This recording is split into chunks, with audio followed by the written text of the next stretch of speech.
Si je te partage cette vidéo, c'est que je m'y suis reconnu. Après l'avoir regardée, je ne vois plus les choses comme avant.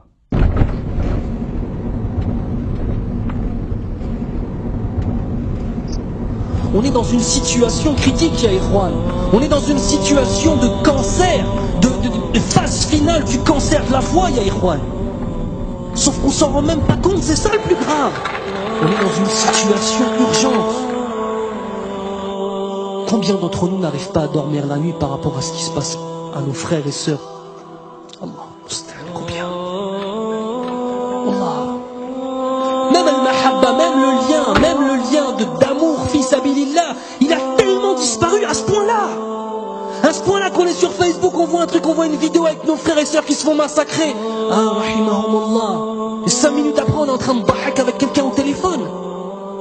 Nos cœurs, ils sont morts à ce point-là, subhanallah. Au point que si quelqu'un, on ne le connaît pas, on ne sait pas l'aimer.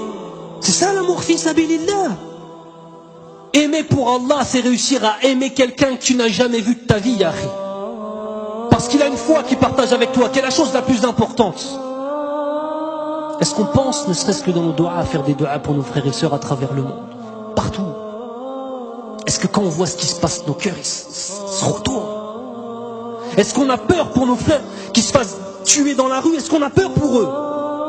Est-ce que quand tu vas rentrer, est-ce que quand je vais rentrer chez moi avec ta femme, elle va voir ton visage, elle va dire qu'est-ce que t'as, ya Habibi? Qu'est-ce qui se passe? Tellement ça va se voir sur nos visages. Quand tout ça, c'est notre relation avec Allah Azza wa Jal qui n'est pas assez forte, ni plus ni moins. Ni plus ni moins que ça. On est loin, ya Ikhwan. On est extrêmement loin. Extrêmement loin. C'est un musulman, même si un bébé, bon, j'ai le pouvoir de dire, ça m'énerve. Tu vas pas tuer le bébé quand même? Moi, je tue le bébé. Moi, je tue le bébé. Mais un bébé de 2 ans, par exemple. Moi, je le tue. Mais 1 an, même si avec les femmes avec des grossesses, moi, je le tue. Si le musulman ne parte pas dans les kilomètres 5, nous, les Antilles, nous devons aller pour prendre tout le reste des musulmans là-bas pour manger. Parce que le musulman, c'est bon pour manger. Parce qu'il avait beaucoup de têtes, donc il faut manger comme ça. Bon.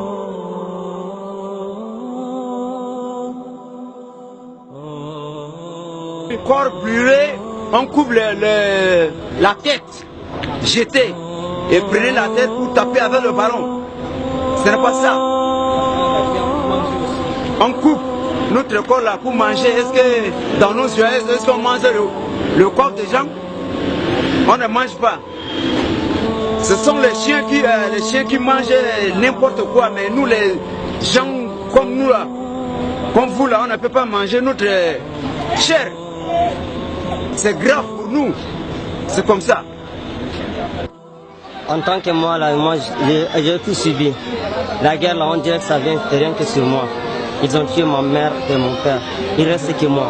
Je suis seul maintenant. Je ne sais pas là où j'allais. C'est pour cela que je suis resté ici, à la base des réfugiés. Et moi, j'ai parti à l'école. J'ai promené. À mon retour, les anti-Balaka sont attaqués. Et je suis précipité d'aller à la maison. Je n'y suis pas arrivé. Et ils m'ont dit qu'ils ont tué mon père et ma mère. L'histoire d'un homme que j'ai rencontré ce matin au camp réfugié, il est en train de me raconter une histoire réelle qu'il a vécue sur le terrain. L'histoire c'est quoi? On a tué son fils, on l'a obligé de manger la chair de son propre fils. Il l'a mangé par obligation, mais ce dernier, il parlait en pleurant. Il me dit s'il pouvait pleurer avec du sang à lait, il le fera. Vraiment, et il a dit adieu à la viande. Lui, il ne va plus jamais manger de la chair, que ce soit la chair des animaux, comme poissons, etc. Il a juré de ne plus manger la viande parce qu'on l'a obligé de manger la chair de son fils, mes frères. C'est vraiment terrible. Ces gens-là, ils ont dit qu'ils nous aident ici à vivre. Sans eux, on serait déjà morts. Parce que les vivres ils nous amènent des vivres chaque fois. Nous mangeons grâce à eux une fois par jour. Mais ça ne nous dérange pas. L'essentiel, c'est de vivre. Mais seulement, nous remercions beaucoup l'opinion internationale ainsi que les bienfaiteurs. Nous bienfaiteurs que vous êtes. Alors nous nous encourageons de continuer à agir de la même façon pour ne pas que nous mourions de faim. Parce que nous venons de très loin.